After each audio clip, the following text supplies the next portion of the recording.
तर ही दृश्य आपण बघू शकतो अमरावतीमधली। या ठिकाणी बच्चू कडू मतदान करताना आपल्याला दिसून येत आहे, त्यांच्या पत्नीही त्यांच्यासोबत आहेत। तर सर्वसामान्य मतदाराप्रमाणे बच्चू कडू हे सुद्धा मतदानासाठी लाईनीत उभे होते, रांगेमध्ये उभे होते आणि त्यानंतर ते आता मतदान केंद्रामध्ये पोहोचलेले आहेत। तिथं ते विचारपूस करताना आपल्याला दिसून येत आहेत निवडणूक अधिकाऱ्यांना आणि आपला मतदानाचा हक्क ते आता बजावणार आहेत। त्याची थेट दृश्य आपण लोकशाहीच्या माध्यमातून बघू शकतो।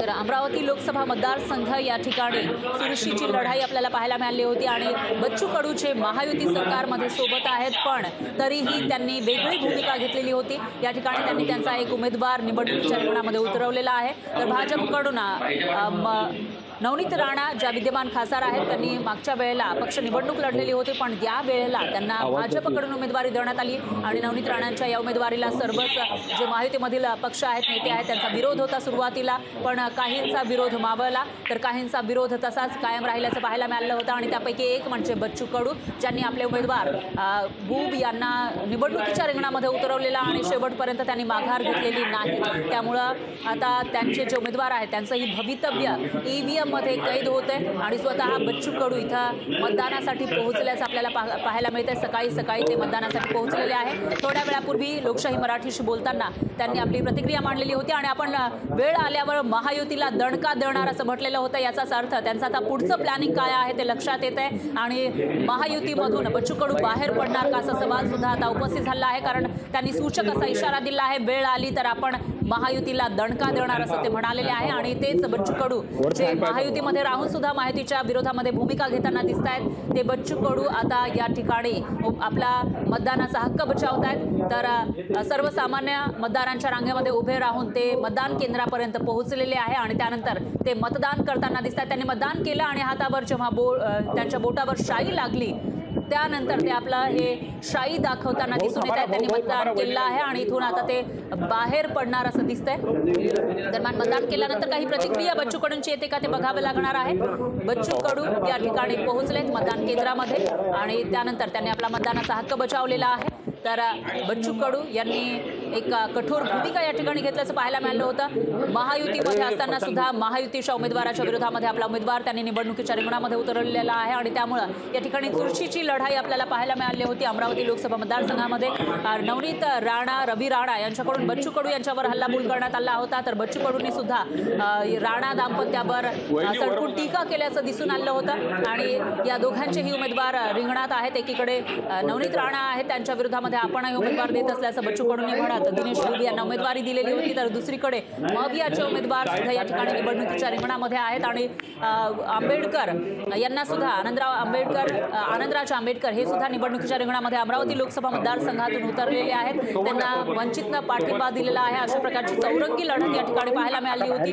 तर महायुतीमधीलच दोन पक्षाचे उमेदवार या ठिकाणी दिसून आले। एकीकडे भाजप जो देशातील सगळ्यात मोठा पक्ष सध्या आहे, या पक्षाच्या उमेदवार नवनीत राणा, तर दुसरीकडे बच्चू कडू यांनी सुद्धा प्रहारचा आपला उमेदवार निवडणुकीच्या रिंगणामध्ये उतरवलेला होता आणि त्यानंतर आज जेव्हा मतदान होते त्यावेळेला सकाळी बच्चू कडू आपल्या पत्नीसह इथं पोहोचलेले आहेत मतदान केंद्रावर आणि सामान्य मतदारांप्रमाणे रांगेमध्ये उभे राहून त्यांनी मतदानाचा हक्क बजावल्याचं पाहायला मिळतं। त्यानंतर आता ते बाहेर पडतायत आणि बाहेर पडल्यानंतर ते काही प्रतिक्रिया देणार का तेही बघावं लागेल। दरम्यान लोकशाही मराठीशी मतदान करण्याच्या आधी त्यांनी बातचीत केलेली होती आणि त्यावेळेला आपण महायुतीला दणका देणार असं म्हटलेलं होतं आणि आता जेव्हा ते इथं मतदानाचा हक्क बजावून बाहेर आलेले आहेत त्यानंतर काही लोकांशी बातचीत करताना सुद्धा आपल्याला दिसून येत आहेत। दरम्यान माध्यमांशी ते बोलणार का तेही बघावं लागणार आहे। अमरावतीमधली ही दृश्य आपण बघू शकतोय। अमरावती लोकसभा मतदारसंघातील बच्चू कडूंचं जे गाव आहे त्या मतदान केंद्राबाहेरची ही दृश्य आहेत। या ठिकाणी मोठ्या संख्येनं मतदार आपला मतदानाचा हक्क बजावण्यासाठी पोहोचल्याचं पाहायला मिळते आणि बच्चू कडू सुद्धा सकाळीच या ठिकाणी पोहोचलेला आहे। तर पश्चिम विदर्भातील हा मतदारसंघ या ठिकाणी मोठ्या प्रमाणामध्ये आपल्याला आदिवासी बहुल असा भाग पाहायला मिळतो आणि त्याचबरोबर इतरही जी समीकरणं आहेत ती या ठिकाणी आपल्याला पाहायला मिळतात। अशा या लोकसभा मतदार संघामध्ये आज मतदान होते दुसऱ्या टप्प्यामध्ये आणि बच्चू कडू ज्यांनी त्यांच्या पक्षाचा उमेदवार सुद्धा निवडणुकीच्या रिंगणामध्ये उतरवलेला आहे तर ते सुद्धा इथं आता मतदानासाठी आल्याचं पाहायला मिळत आहे।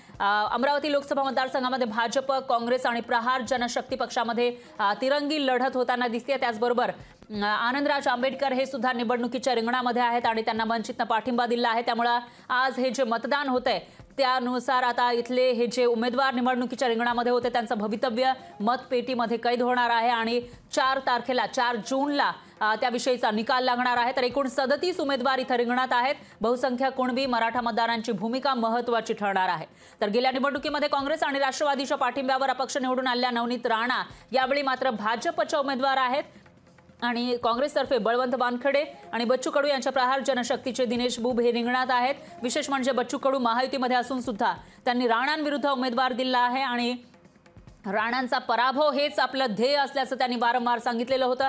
त्यानुसार त्यांनी प्रचारही केलेला होता। त्यामुळे आता फायदा नेमका कोणाला होणार आणि अमरावतीमधील जे मतदार आहेत ते कोणाला आपलं मत देणार बहुमूल्य ते बघावं लागेल। रक्तदान करून मतदानाला आता आलो आहे। पवित्र जसं केलेलं रक्तदान तर कोणत्या जाती धर्माले कोणत्या गावाला जाते माहित नाही राहत तसंच